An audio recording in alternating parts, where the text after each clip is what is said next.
وہ کیوں کہتے ہیں کہ اجمل قصاب پاکستانی تھا؟ اجمل قصاب جو ہے کیا وہ پاکستانی تھا؟ جی اجمل قصاب پاکستانی تھا. اچھا، تو کیا اس کے پاکستانی ہونے کی بنیاد پر یہ کہنا درست ہے کہ واقعی پاکستان سے ممبئی حملوں کو آرگنائز کیا گیا؟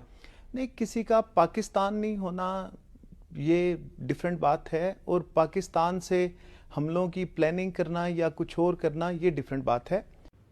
دوسری بات یہ ہے کہ یہ جو کالعدم جماعت الدعویٰ کے امیر ہیں حافظ سعید صاحب، ان کے خلاف پاکستان کی حکومت کیوں کارروائی کر رہی ہے؟ ابھی کچھ اور مقدمات بھی ان کے خلاف بنائے گئے ہیں، اور یہ وہی حافظ سعید صاحب ہیں جن کی جماعت نے 2014 میں جب مجھ پر حملہ ہوا تھا تو اس کے بعد انہوں نے بجائے میرے ساتھ ہمدردی کریں انہوں نے میرے خلاف مظاہرے کیے تھے. تو اس وقت ان کو استعمال کیا گیا تھا، آج ان کے خلاف مقدمات قائم ہو رہے ہیں. تو یہ آپ یاد رکھیں کہ جن لوگوں کو استعمال کیا جاتا ہے بعد میں ان کو ابینڈن کر دیا جاتا ہے، بعد میں ان کے خلاف مقدمے بنائے جاتے ہیں. ایک اور بات بھی میں آپ کو بتانا چاہتا ہوں. آپ دیکھیں سوشل میڈیا پہ کچھ لوگ جو ہیں وہ جب ان کے پاس دلیل نہیں ہوتی تو وہ بہت سے جھوٹ بولتے ہیں. اس میں سے ایک جھوٹ یہ بھی بولتے ہیں کہ جی حامد میر جو ہے نا، اس کا جو باپ ہے وارث میر، اس نے جو 1971 کا آپریشن تھا اس کی مخالفت کی تھی، لہٰذا اس کا باپ بھی غدار تھا، یہ بھی غدار ہے. مجھے تو فخر ہے کہ میرے والد صاحب نے فیض احمد فیض اور حبیب جالب اور بہت سے دیگر جو آزادی پسند اور جمہوریت پسند لوگ تھے ان کی طرح 1971 کے ملٹری آپریشن کی مخالفت کی تھی. وہ مخالفت کرنے والوں میں صرف شاعر اور ادیب شامل نہیں تھے. پاکستانی فوج کے ایک سینئر افسر تھے لیفٹیننٹ جنرل ریٹائرڈ صاحبزدہ یعقوب علی خان صاحب، جن کو بعد میں جنرل ضیاء الحق نے اپنا وزیر خارجہ بھی بنایا تھا، انہوں نے بھی اس آپریشن کی مخالفت کی تھی.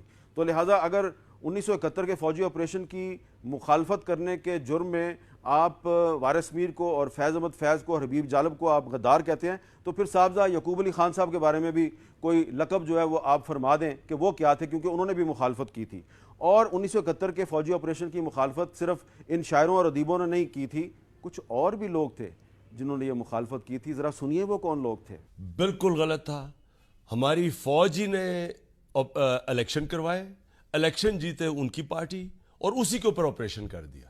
اور آپریشن کیا ایسا کہ آپ جب بھی شہروں میں، اب فوج کا قصور نہیں، آپ فوج کو شہریوں کے اندر اٹیک کروا دیں، ایک بستی سے گولی آتی ہے وہ ساری فوج ادھر ان کو اڑا دیتی ہے. کبھی بھی نہیں ہمیں کرنا چاہیے، یہ کبھی ملٹری آپریشنز نہیں کرنے چاہیے تھے. اتنا بڑا ظلم ہوا ان سے، اور ہمارے سے جھوٹ بولا گیا، پروپیگنڈا تھا، ایک ہی پی ٹی وی تھا، ایک ہی اخبار کنٹرول تھی. ہم یہاں لڑتے پھر رہے ہیں. میں انگلینڈ گیا، سب سے لڑا ہوں کہ نہیں ہم نے، پاکستان نے بالکل ٹھیک کیا، یہ ہندوستان کی سازش تھی. بعد میں جا کے جب پتہ چلا، ایک میرا دوست اشرف الحق جو اس وقت بنگلہ دیش کی ایسٹ پاکستان کی انڈر 19 کا کیپٹن تھا، جو میں آخری، ہم نے پاکستان ویسٹ پاکستان انڈر 19 اور ایسٹ پاکستان انڈر 19 کا مارچ 71 میں میچ ہوا تھا. وہ آخری دفعہ تھا، آخری جہاز گیا، اس کے بعد آپریشن مارچ 71 میں آپریشن ہو گیا. تو مجھے یاد ہے کہ وہ مجھے تب کہہ رہا تھا کہ عمران یہاں بڑا یا برا تاثر پڑ رہا ہے اور لوگ پاکستان سے علیحدگی کی کر رہے ہیں، اور وہ بڑا پرو پاکستان تھا. تو جب وہ مجھے 3 سال کے بعد آکسفورڈ میں ملا، اس نے مجھے بتایا کہ ہوا کیا ہوا، کتنی قتل عام ہوئی، کیسے کتنے لوگ مارے گئے. مشرقی پاکستان میں کی وہ ہمیں بلوچستان میں اور فاٹا میں نہیں کرنی چاہیے. بالکل نہیں. میں اس لیے پہلے دن سے ملٹری آپریشنز کے خلاف ہوں. ان سے کبھی کوئی مسئلہ حل نہیں ہوتا. آج مجھے بتائیں، ہم کتنی دیر، 7 سال ہو گئے ملٹری آپریشن، کیا ہوا ہے؟ کیا ہم نے کیا آپ کو پا لیا ہے؟ 32,000 پاکستانی مر چکا ہے.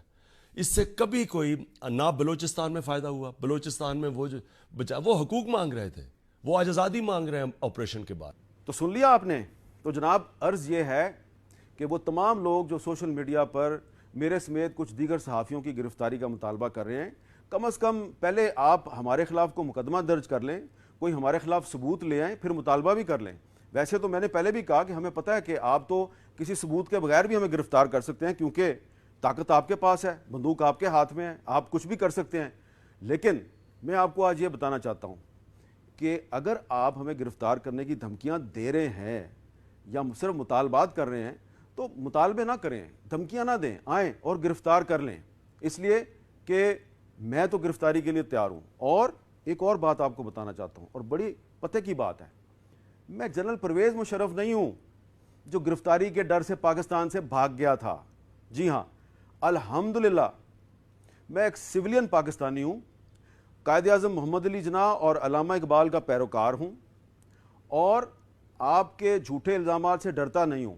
پرویز مشرف کی طرح پاکستان سے بھاگوں گا نہیں, یہیں پہ بیٹھا ہوں, آؤ اور مجھے گرفتار کرو.